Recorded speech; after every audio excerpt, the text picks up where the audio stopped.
что вам нужно знать о жизни реальных футболистов.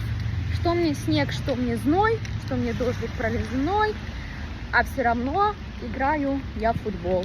Короче, София пошла в такой дождину, тренер сказал, отмены нету, потому что нет предупреждения молнии, давайте идите играйте под дождем. Капец. Пока вы выбирали форму, посмотрите, на поле пошел дождь. Вот по таким безумнейшим дождем тоже могут футболисты заниматься, девчонки вон бегают. И прекратят тренировку только когда будет предупреждение молнии. Добро пожаловать во Флориду.